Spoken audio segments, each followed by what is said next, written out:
think it's important we go into it with confidence and positivity. Nigel, part two of the Bristol City Fulham encounters. After last Saturday's performance, how do you see this game shaping up? Well, looking at their game in midweek, they've ramped up their performance somewhat. Yeah, we know it would be a really tough game, and I would expect them to play a similar sort of system. They're very clear on how they want to play their own game.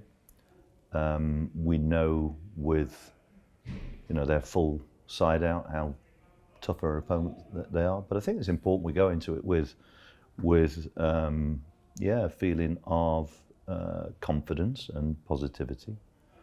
I think they'll be expecting another tough game, but we're going to have to be at our best, certainly, to get something out of the game. But no, look, it's a game that we look forward to. These types of games, in many ways, when you play against the top sides, are sort of bonus games for us. If we get a positive result in these sorts of fixtures, yeah, they are a bonus for us.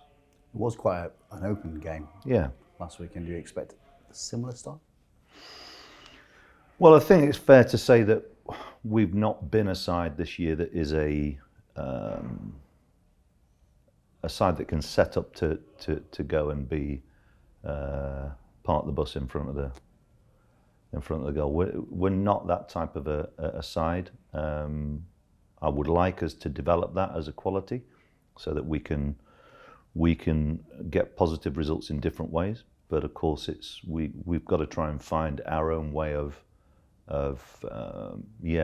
getting good performances. And I think of late we've been pretty brave in and out of possession, both in terms of how we played with the ball, but also pressed our opponents. And I think that's a positive for us at the moment. But we've got some selection dilemmas going into the weekend, but it's good to have. Are those from injury or form? Because obviously the guys who came on made an impression. Yeah, I mean, we'll make decisions on players who have knocks or slight problems, but also, yeah, you're right. We had players getting opportunities last week who I thought played pretty well. So I said before last week's game that it for those players who have not been playing a lot of football of late, it's really important for them that they take the opportunity to stake their claim, so to speak. When you've got a small squad and those players do impress, who come on, what kind of conversations do you have around their selection and managing the expectations? Because some players might go, well, come on, I've been given my chance of... I just try and be, I try to be as blunt as I can. And that doesn't mean that I don't care about people's feelings, of course I do, but it's, I think there has to be an element of honesty there. There's no point trying to pull the wool over people's eyes, and I don't try and do that because, team selection is about trying to select the right 11, and how people fit into that is, sometimes the needs of the team will dictate the selection in one or two areas, and I think that's something which, if you've got two players who there is a debate as to who gets that final place. It will quite often come down to the appropriateness, I suppose, of that player's ability, qualities for the team. But we need to make sure we have a side which is capable of causing them problems, because I think when you look at them as a team, they are a possession side. They're a side that likes to create, and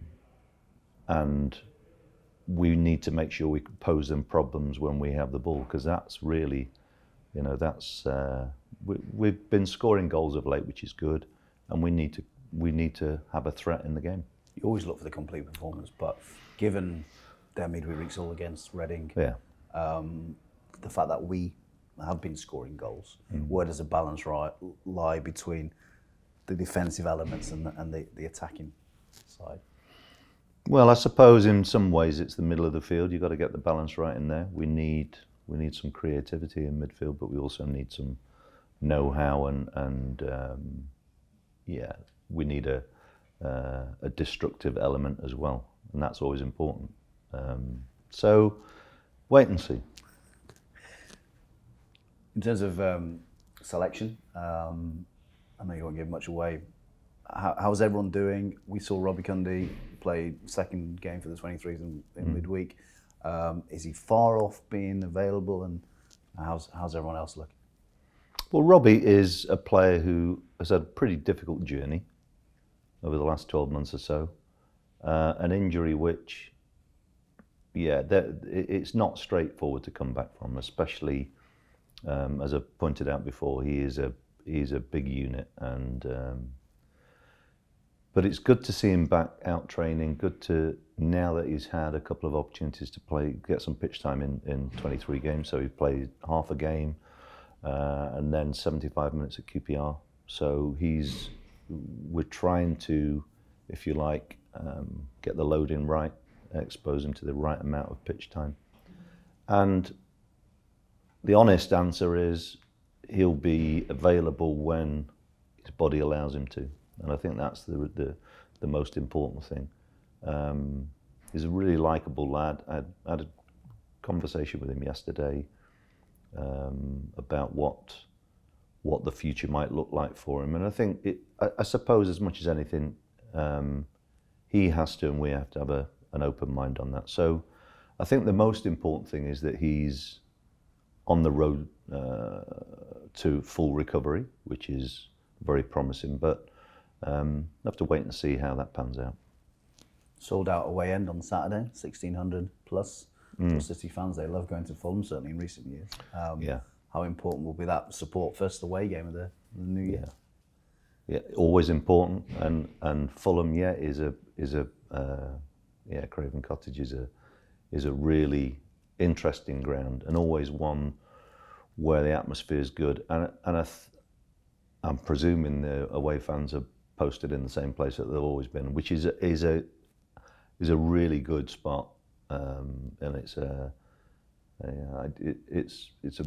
when you get a good following, the atmosphere of that ground's great. So I've not been there for a few years, so I've not seen it since the development on the dugout side of the pitch. But I'm looking forward to going back there.